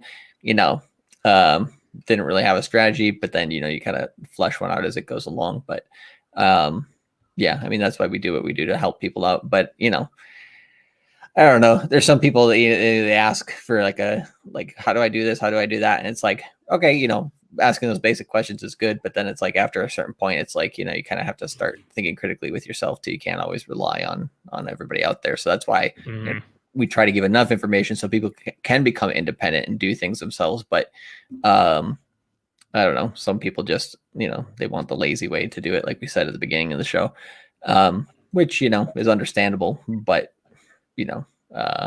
that's where most people lose money in this market. Yeah, for sure. But anywho, I'm still waiting to talk about the newest Ponzi. Oh yeah. You want to just because I just want to laugh at it. It's fun. All right. I aped in real hard into this coin, like real hard at the top, bro. I bought the green candle. You sold all yourself for it. I sold all myself for it, bro. I'm all in on Safe Moon, bro. Let's go. Let's have Wasabi share this website and talk about this awesome feature called the black hole, which is totally legit and not a Ponzi. Yeah, let me see if I can actually pull, because it wasn't a legit website. It was just listed on some Facebook post, but it wasn't actually. I'll give you the website. I can give you the link. I got it here. It's just I liked how you laughed at it. So, is this the actual website? It looks like it's changed. It says the official. Because we've gone through the black hole. It could be. Well, it's probably the same mechanic, but there's like now forks of that same. There's like 3 forks now. One's called. There's. I don't even know which one's the original now. It's like there's Safe Moon, Fast Moon, like some other version of Moon. There's like three forks that exist now. I think it was. Let me see here. Was it Safe Moon or Safe Mars? I think maybe Safe Mars was the original. Was it really? Okay. No. I think there's 2. There's 2. Yeah. Yeah, Safe Moon and Safe Mars. Let's look at both. I'll send you both websites because Safe Mars I think was the one that I had looked at. Yeah, this is the website that I looked at. This had the black hole address too. I'll send both of these websites across so you guys can pull them up. There's Safe Moon.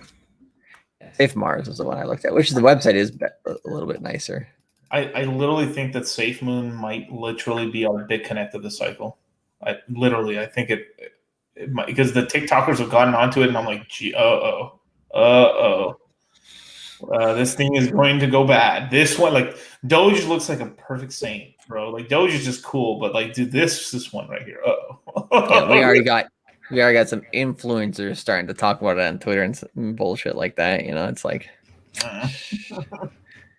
Safe Mars Pump 2. Yeah, of course it did. Of course it did. And they made sure that there's a quadrillion coins or whatever for the supply, so everyone could feel like they could buy like $15 and have 1 million coins and feel like, you know what, I have 1 million coins. If this thing goes to a penny, that's 10 G's, baby. Yep. Hey man, Doge did it. Yeah. Let's see if I could find. Do Control F. Yeah, it's they're like hourglass. They're technically I would categorize them as like hourglass Ponzi schemes essentially, or pyramid schemes. That's kind of what they are basically. And like notice how there isn't any like there's no use for them. They don't even generate yield much and shit other than like holding it and stuff. It's just this whole thing where like you just need more and more people to start buying and selling it in order for you to, I guess, get coins or something, I guess. Yeah, and then this is the part that was the kicker for me. It's like they what the black hole address is an address that it goes to be burned, but like with BNB coin, right, they actually eliminate those coins from existence, whereas with this, you know, it just goes into the black hole address, and then then they consider it burned, right? But that address never actually gets rid of the coins. It's just holding them. Right. So who's holding that address? I mean, it's like one of those things, you know? So yeah. At some point the black hole like has indigestion. Yeah. Well, I mean, there it goes into an alternate universe, right? Maybe it goes from Safe Mars to Safe Moon. Who knows? Yeah. I probably honestly in my head, I probably think this thing has like another month before it just completely like explodes up. Well, on their website, it says, however, there's the word burst used on their website. So, wait, what? Well, they let's see. However, almost always the token suffers from the inevitable valuation bubble, which is then followed by the burst and the impending collapse of the price. Show it. I want to see that. Let me do a share screen here.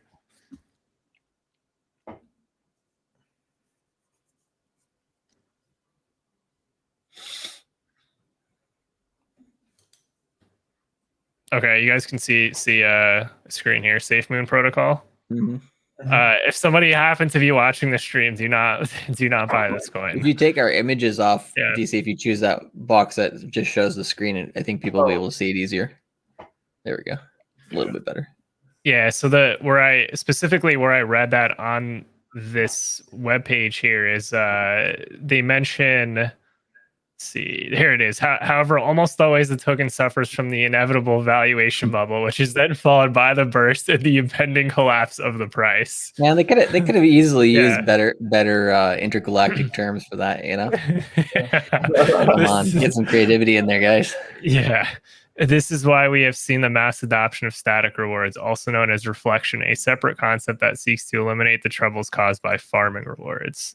So what's interesting is I was looking for the black hole specific. I did not, because I saw it on. You have to go to Safe Mars. That's where that one is. Oh, is that the fork? Got it.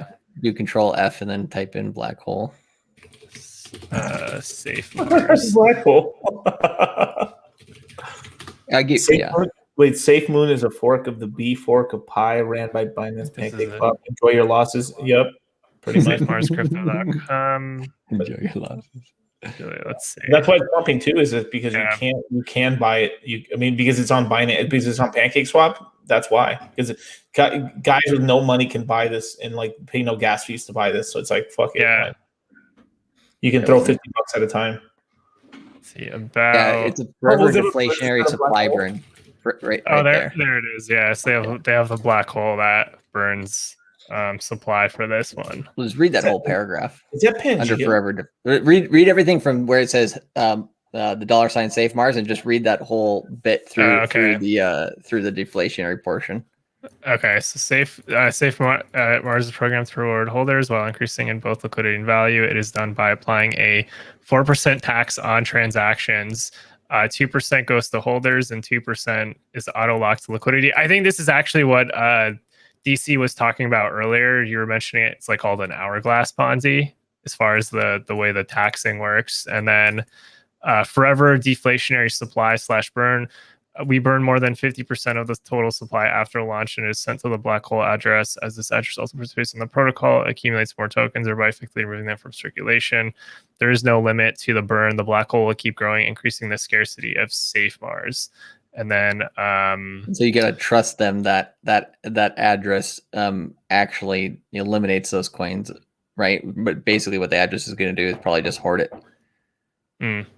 So, I mean, what can happen from that? I mean, there's a lot of things. I mean, humans are in control of it. So there could be a lot of things that happen, right? Versus if you destroy the coins and actually burn them, that's what a burnt token is actually destroyed and off. And you can't use it in the future, right? Actually limiting supply. But in this case, that ain't happening. Yeah, this is the actual contracts on a BSC scan where these transactions are routing to. So let's click on this. Not sure if I'm going to the right one, but it's the endpoint address. Safe Mars deployer 49. 39 minutes ago. Okay. Interesting. Anyways, I mean, I just read that and then I stopped reading the rest of the page. I was like, okay, done. Yeah, because I believe it might have been another version of the fork, but there was some kind of tax or whatever where there was like another burn mechanism where I don't know how the hourglass. I kind of get the general gist of it, but basically there was something with like the tax, and then I don't know if that ties back to the hourglass Ponzi that you were talking about earlier, DC. You're on mute, by the way. Yeah. That's there's there's that, and then there's also some what was it, like for Safe Moon? There's something else as well. It does some sort of thing like that. I think when you sell it or when you buy it, like 10% of the coin actually gets. I think 5% gets burned, or 5% gets given back to the holders, and then 5% gets given to the founders, or something like that, in terms of like for project management. and then there's a tax on the way out as well, I think too. So it's I love that I get taxed. I know, right? Let's go to a place where we get taxed even more, and I get taxed on the capital gains on that as well. You want to show the chart, Wasabi? We have some fun into that. We could look at the chart. Let's see. Oh boy. We bought Safe Moon, not Safe Mars, so we'll look at Safe Moon. Okay. I don't know what its ticker is. If I'm going to be retarded, I'm going to be retarded. So no, I just had some win Safe Pluto. I was like, I'm donating this into the fucking Ponzi. Let's go. All right, let's see the. Well, you guys have that some of that stuff that's forever in that one address. Remember, I don't know if we wanted to talk about that, but Oh yeah. that's a fun story. Yeah, that's but yeah, when I see this chart. This is the price chart right now on SafeMoon. So it's gone up a lot. This is now up to 56x basically versus share the screen. Oh sure. I am. Yeah, sorry. There you go. Yeah, so you have here's basically the price chart for SafeMoon. And then when did it start? It started on the 9th of March. This I guess if you're measuring from over here, this initial the big rally didn't really start until basically 5 days right. ago. I just meant in terms of when it existed. When it existed, yeah. This first began March 8th. So okay, I'm just double checking here. Yeah, it's same as CoinGecko. So yeah, that's right. Okay. Let's see. Yeah, so about 44 days so far. And then from that, where that pump started that you're talking about, how much of a percentage did you say? So from where the pump started, this is basically about a 14x move, and then it wicked up to a 16x move. Similar to Doge, similar, a little faster. I'm curious, what did SafeMars end up doing? Okay, so I guess this is the altcoin version of that one, but this one has done a. Oh wow, okay. This one's basically done a 20x. Hey man, if I would have bought it when somebody first asked me about it, I'd be rich. Are you trying to do the hindsight 2020? No, I just like it's one of those stupid things. It's just like yeah. Whatever. This is obviously everyone should know this is pretty fucking stupid. I hope pretty fucking dumb, but it's that whole thing too, like where like you just can't take advantage of every opportunity or every rug. Basically, because it's impossible. Like there's so many things, like, especially when we had that dip, there's so much opportunities to buy so many different coins. Mm-hmm. Just basically you got to pick your poison and just go for it. Basically, that's just what it is. Yeah, just ape-in, baby. Ape-in, yeah. SafeMoon's pre-sale was 70 BNB. Oh, that's pretty small. That's cool. Yeah. What's up with the Tokyo Crypto Show? Yeah, ask about subject for the show tonight. It's tonight my time. Your guys' morning. Yeah, there's I remember a couple of days ago in the green room, we were just looking at like random shit coins on Binance Smart Chain. It was just funny because we were just looking at the charts. So I was like, interesting, very, very interesting. I didn't actually buy any of those coins except that one that I was talking to Litecoin about. Oh, yeah. I bought some. I bought like $50 worth of it just for fucking shits and giggles. Yeah. Went on their website and started gambling.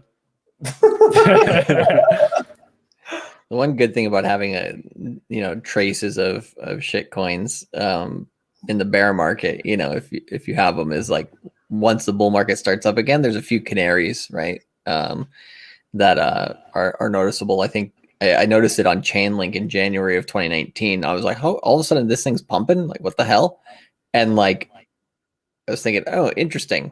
Okay, nothing else is pumping. Bitcoin stabilized, right? Kind of a little bit of a canary that the bull market was about to start because Litecoin had already started pumping as well. So those two, Litecoin and Chainlink, started pumping before everything else. It was first, I think it was November of 2018. The end of November, Chainlink started pumping. Then after that, Litecoin. Then after that, Bitcoin. But Bitcoin was kind of like a small pump, and then it stabilized for a couple of months, and then boom, the bull market basically started from there. But if you have a few trace amounts of some of those coins, you could notice that, right? You're less likely to notice it by looking at like the exchange or from Coin Market Cap, because at that time, I mean, Chainlink was what, like shitcoin extraordinaire number 6,000 or something. Yeah. So definitely, man. Cool, man. Shit. That's actually one to definitely keep eyes on is Chainlink. Looks like that Yeah, Sergey stopped Maybe selling. Yeah, looks No. like Goes up again. No. Yeah, I think he was dumping like 500,000 chain links at an increment. No big deal. Let me just market sell 500,000 chain link today. Yeah.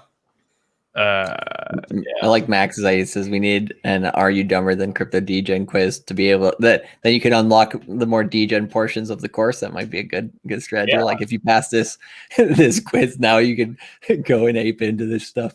Right. Jimmy, if you don't have any uni, I'd get uni first. Yeah. Yeah, definitely. It's gonna be the for sure bet. Yeah, let's look at the price chart. Uni looks pretty good. Yeah, this is actually one of the not financial advice, but that's one of the coins I'm looking at for once alt season starts to rev up, which it is right now. It's Ethereum is basically leading, and then at some point everything else is going to start to follow, start to expand pretty fast. So there's a good narrative with Uni in May. So might be some front running for that. Yeah. Cool. Master effect. I'm out of power, so I have to put my degeneration on hold. Good. Good. Let's see. So sell is unexpected to drop less than 50%. Wait, what? Wait. We already talked about this. Yeah, I think he's misunderstanding. Actually, I think he's saying like he's not sure what we meant. Actually. Oh, okay. So yeah, it's definitely going to drop more than 50% in the bear market. Yeah, 100%. 100%, bro. Everything will, no matter how pristine. Yeah. It's there's no like in the bear market. I mean, you have to look at where sell's also potentially going to top out later. You know, if you have like you should not hold to these you can hold indefinitely, but definitely take some profits on the way with all your coins, like for sure, whatever you're holding. But if you see some pretty outrageous valuations for sell token in this bear market or in this bull market, like every coin, there's going to be a really steep retrace in the bear market. Like if you see theoretically, to me, I can't really fathom price like necessarily hitting this high, but anything's possible. This is crypto. If you see like a $400 sell price in the bull market, it's going to crash very heavily in the next bear market, along with the rest of the market. Even if it goes up to 800 after that, and you sold at 400, and you bought it at $7. Let's say, I think you're still doing just fine. And even a 90% drop from 800 is still $80, so you still get another chance to buy back in lower. And if you have your moon bag, then when it does get up like crazy amount higher than the already insane price, then you have a chance to sell out there for your moon bag too. So I mean, that's why we kind of like place these strategies and these ideas here, also with like the 20% you can trade with and do some degen stuff with, and 80% you hold, for the entire bull market.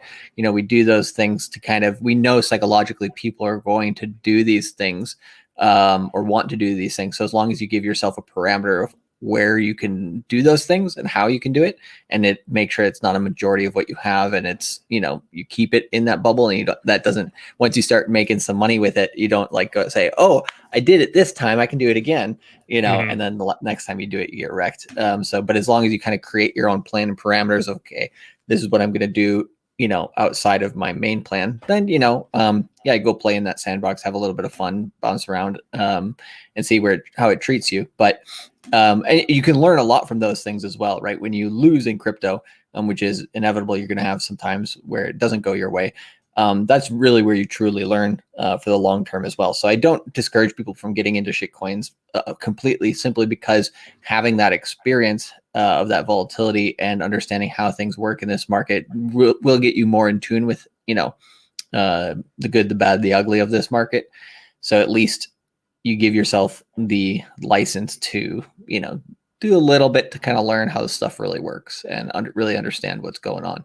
But you could do that from watching as well. You could just watch the market on that, but it's definitely you're gonna remember it more if you actually did it, which might not be some of those experiences which we have, or like, well, I wish I didn't, go through some of those things, but sometimes is necessary. So just make sure you don't do it with the main bit.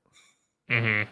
Yeah, for sure. The volatility, that's definitely underrated with when a lot of people are putting money or putting really big positions in altcoins, because you can very easily have like 70, even 80% swings in bull markets. There's actually a lot, like even if you look at the DeFi coins as an example of that, if you look at the price charts, some of those have had like 70% dips during the bull market. So that's just that's just the nature of how low caps behave. There's just they drop a lot during bull markets, but they expand a lot too. So if you're dollar cost averaging into an altcoin, like if you're, let's say, dollar cost averaging versus the dominant pair being, like if you're doing it relative to Bitcoin, you kind of have to expect like it could basically drop another 50-70% even from where your entry point is. So it's like if you start to ease into it, it just smooths out, and you're not it just helps you reduce like some of that volatility that you end up seeing versus most people that end up just rolling everything into it in one go, in one blast, and then they're basically about to like panic sell or something like that as soon as the price starts dropping, because like they just put too much into it at once. And then it's like, imagine basically your whole stack. Like if somebody has however much Bitcoin worth their whole stack is, and then they see it evaporate by 70 to 80%, like that's a lot of volatility to stomach without getting shaken out. But if you do it with smaller percentages, it's not that big a deal, because like it doesn't really impact like the major net worth of your portfolio. But then when it goes up a lot, like that 5% bet could now be worth like 30% of your portfolio, even higher. Like the guys on Sell Token that bought between 30 to 50%, like damn, that's probably a very, very nice chunk of the portfolio, and it's just setting up again for its like next move up. So those are kind of like those outsized asymmetric plays that you get every cycle. It looks like Sell is definitely going to be one of the best ones. I would say basically right now the both have done really well, but like the competitor to that, it's basically Sell and Kusama have been very stellar gainers in this market for like with like exceptional like outsized returns that have beat actually most coins in this market. So instructions unclear. You tell me all in on Pancake Bunny, right? Yeah. The chart looks good. Anyways, but Mass Perfect has a point. He says, I know they said it, but I can barely imagine SNX getting to 1K. I mean, it's the same thing at the beginning of this bull market. Trying to imagine. I mean, we haven't talked too much about SNX getting to 1K, but anyways, just as an example, right? We had for BNB, right, in 2019. Oh, let me pull up this. Okay. Yeah, I remember I looked it up. I found the tweet where, because I thought me and John in 2019 had called BNB to get to $100 this bull market. Right. I looked back, I found the tweet. We were calling 1,000. And it's almost there, which is interesting. So let me pull this up here for a second. I found the guy who told us it was never going to happen basically deleted the messages. How do we look? Let's see. We'll let you guys keep talking about other stuff while I pull this up. Yeah. I think. Oh, here we go. It was at Inverse Bra, and then talking about BNB and.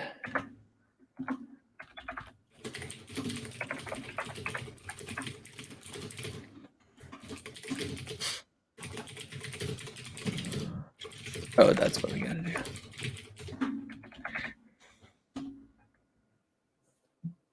Here we go. Let me share this. This is great. Worth every second to pull this up. Can you see this? Oh, yeah. You can see it now? Yep. All right. So I just put in at Inverse Bra because basically what was happening in 2017, me and John when he was under this old account that's now been suspended. It is what it is. When I hover over, it's like, oops. But yeah, May 30th, 2019. Basically, it is what it is. But me and him were saying, yeah, BNB going to 1,000 at some point in this bull market, and some Spurg was like, yeah, right.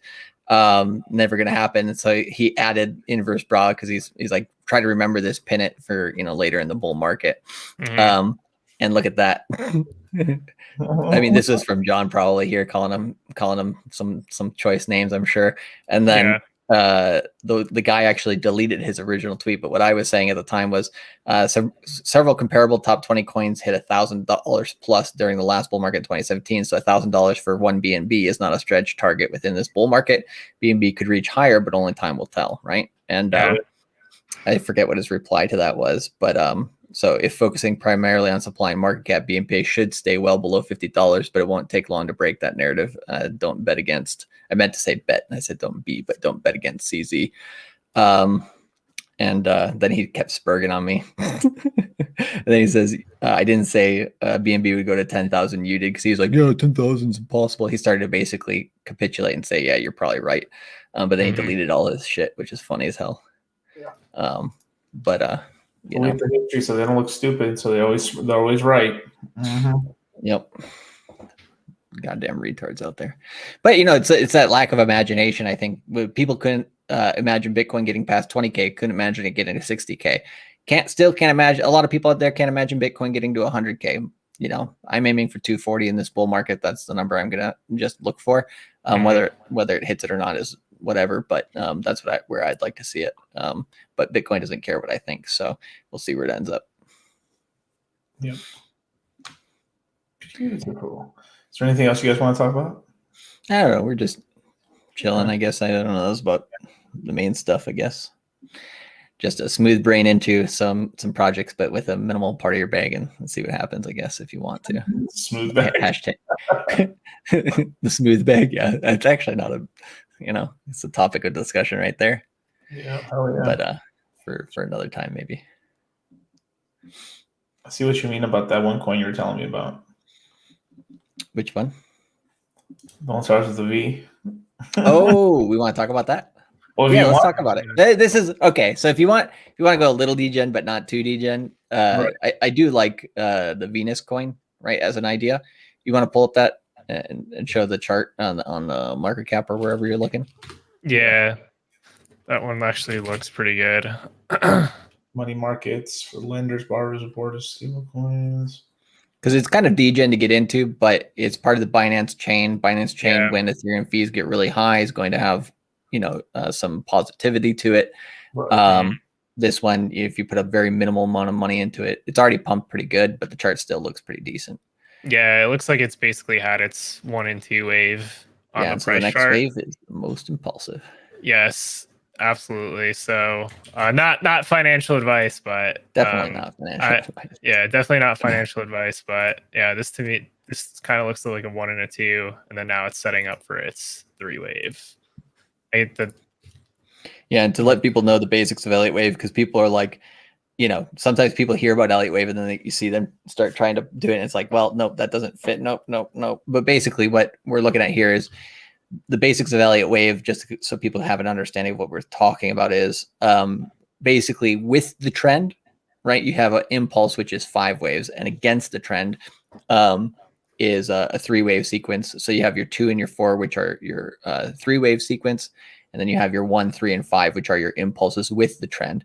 And so that is based on Fibonacci numbers. And so we've already gotten the first pump. And so if that is you have to go and, down one lower time frame, count the, actually it looks like you can even do the sub count of the wave 1 there pretty easily.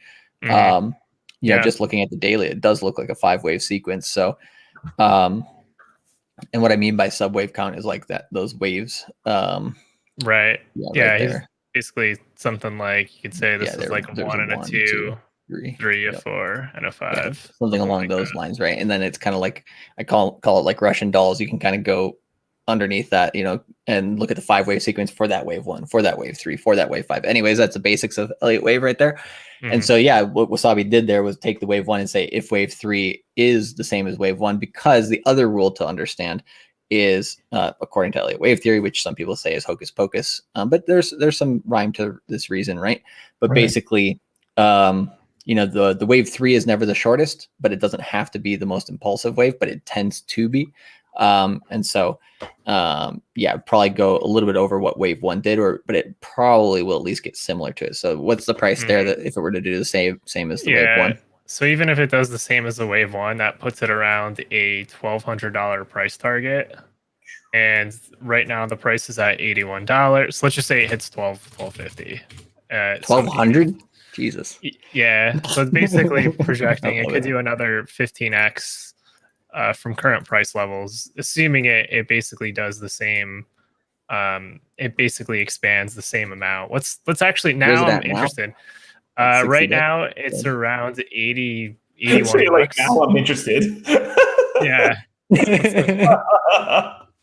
Yes. Well, no, this was actually one of the plays I was looking at on BSC, because it has a lot of economic mass attached to it. So right, and then this is why we got PancakeSwap in the course as well, so people can learn how to even get access to these coins. Total value locked for $4 billion. So I mean, it's supply's all out. That's a lot of CZ rug. No, supply's not out. 32% of it is out. Okay.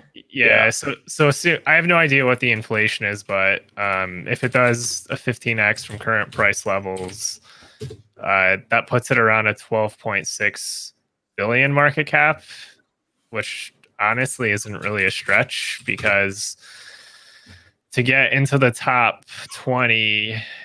I would say let's aim for top 50. Don't get too crazy. I was going to suggest it gets in the. I'm just saying basically the top 20, the next 2x in the top 20 requires a minimum of 16 billion. So if 12 billion is around, let's say 50, it's very possible. Well, actually, I don't know if this will hit 12 billion, but it's gonna do it. That's so fucking Chiliz is in the top 50. If people really start using lending markets on Binance, it could because look, Aave, one of the reasons why Aave's been lagging behind a little bit is just because the gas fees are being ridiculous. The crypto rich can still use everything, but regular that's kind of the handbrakes right now. What's going on is the fees, which I think are going to come down middle of the year with some of the upgrades. But I'm an optimist. Yeah, they're increasing the gas limit a little bit, so I don't know how much that's going to reduce the fees. The main one is going to be Optimism, and Uniswap and Synthetics are the two that are basically the front runners on that. So it's going to take time though. Like I don't expect like a day where we wake up, let's say even in July after the Optimism mainnet goes live, and what it means is the Optimism mainnet's actually already active. They just have a whitelisting for smart contract development, and the two that are whitelisted are Uniswap and Synthetics. But in July, the whitelisting is going to go away, and it's going to allow any DeFi protocol to start developing on optimistic Ethereum. But it's a lot of this stuff. I mean, a lot of DeFi is speculating which rollups are going to be the most used in the future. So I think it's going to be one of those things where the full potential of it's not going to be really realized until maybe around like 2022. Yeah. And that's actually going to be a good year for ETH pump narratives, because you'll probably have more L2 scaling alongside. It's going to be there's that's can you imagine Uniswap in this bull market with like sub $10 gas fees? Oh man, it'd be nice. I don't know if we're gonna like. I don't know if we're gonna, at least not before 2022. We might actually see some pretty good gas fees on Uniswap. But this is also why I'm pretty optimistic on Polkadot's ecosystem, because that's a lot of time that they could really. But all these ecosystems, Polkadot, Solana, Binance, they're all going to take advantage of it. Oh, totally. Yeah. And what's the thing Richard's coming out with again. I forgot what it's called. Pulse chain. Yeah. Right. So I mean, I'll try to take advantage of it. There's gonna be it's all of a sudden you're gonna start getting like 100 different projects trying to take advantage of that. You know. Yeah. And I'm gonna take advantage of the people that are taking advantage, so I can take advantage. There we go. 40 chess right there. 40 chess. Just be sure to be the first in the Ponzi, right? Into the safe moon. No. It's already too late. Yeah, that ship has definitely sailed away out in the distance. You see some from the guys on the course and stuff that want to brush up and stuff. Go back to how to use I think it's called DexSex inside of the course, and that'll teach you how to set up the wallets and everything you need to actually access like PancakeSwap, because it's probably the best place to actually do that. Except you do have to have your hands on some Binance token to use it. Yeah. Wieners in your DM. You get dick pics. Wieners in your DMs now. Oh, it's funny as fuck. Yeah. Ask me about the one question. Sorry. Go ahead. Well, the only thing I was gonna say was like the rug coin idea. You know, like the one thing which would be interesting as hell. Hopefully, you know. This doesn't come out in this bull market. We could try it and test this later. Is like come out with rug coin and then like start speculation, be like, how high do you think rug coin can go before rug pull? And then incentivize, you get some sort of incentive for the rug pull and you make it another coin. You got rug coin and then rug pull. I don't know. Just an idea out there. Just an idea. Well, PSC would probably be a good place for it since the gas fees are really low. There we go. Let's do it. Come on. Damn, dude. I think we should end it here, bro. What you guys think? Sounds good. Okay. Yeah, why not? Yeah, I mean, we're at the 2-hour mark basically. I think we've talked about some serious actuals with some we talked about Serum, we talked about Binance Chain. There was some good information among all that chatter about all that gibberish of rug pulls. Yeah, there was. Yeah, we talked about some serious money makers and stuff. I mean, we talked about Uni synthetics right now being cheap. Yeah, Uni right now is like the play for me. It's the safest play right now in terms of just being. I mean, everyone can buy it basically anywhere in the world, basically. And there's like literally like no one, like we're how many days away? We're about 13 days away from the upgrade. Under 2 weeks from the upgrade. Not a peep about V3. Watch. Give it a couple days. The hype train will start coming in, and then it's going to be a really sexy ass upgrade because like Uniswap has been lagging behind all the other dexes and stuff because like the UI for like Sushi and PancakeSwap looks so much better. Then when Uniswap gets its upgrades, everyone's gonna be like, "Whoa, this is crazy! This is really cool!" And then there you go.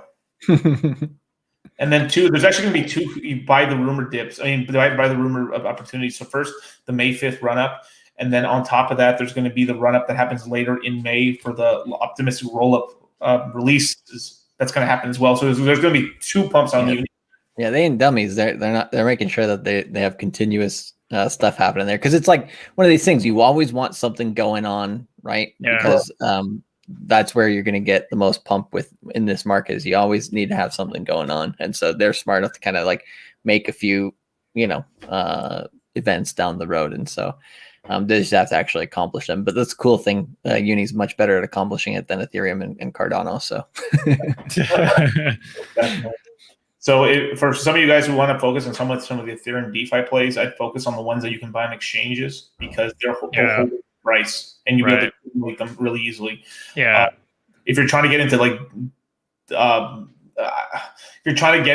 I guess speculative DeFi and stuff, it'd probably be better to do it on like other chains like Binance Chain or something like that. Yeah, I like the idea of focusing on ecosystems. Like if you're going to focus on an ecosystem, find 1 or 2 things in each ecosystem that you can take advantage of. And but obviously that's a lot of different potential coins. So you got to be careful with how many you get into and how you can pay attention to it. But if it's with your like 5% of your bag or 2% of your bag or whatever. You know, it's not such a big deal. It's at least allows you to play around and figure some of this stuff out.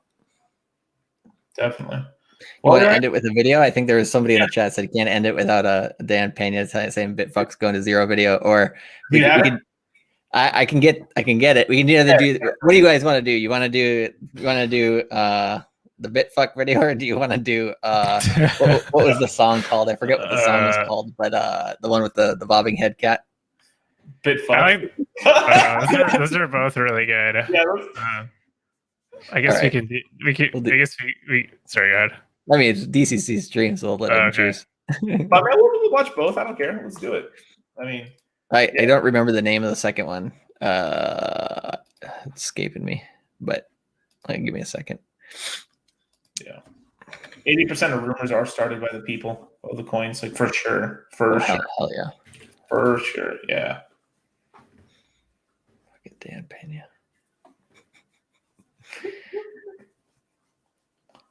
All right, this one has it. It's not. Let me give you the timestamp. Yeah.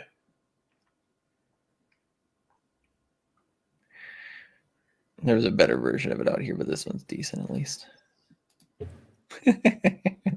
His fucking face. God damn it, this guy. All right. Pause it on that timestamp to start it because I love his face. It's got Dan Pena's O face. At 1 second, or at what point? 103. 103. Minute and 3 seconds on that one.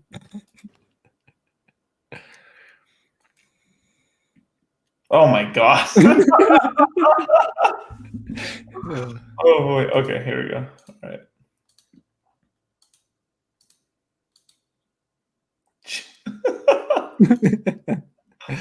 Oh no, wait, hold up. I didn't share audio. Wait, hold up. Yeah.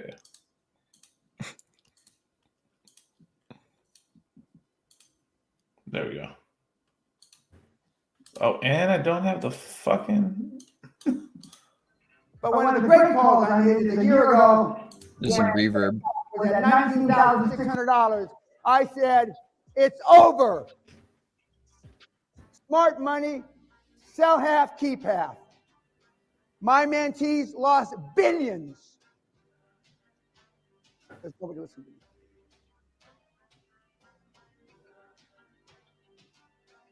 We got some Bitfucks in there, I can tell. Too bad. Shows you the stupidity. Shows you the stupidity. And I know who's behind Bitcoin. And it ain't some fucking Japanese guy in a cave. I know the guy. And when that comes out, you heard it here first. Bitcoin is going to 0. 0. When it comes out, 0. It doesn't matter. Yeah, that's a perfect way to end it too. Perfect. Good start, good finish. That was great. When Putin coin. No. What are you talking about? We're using ETH right now. What are you talking about?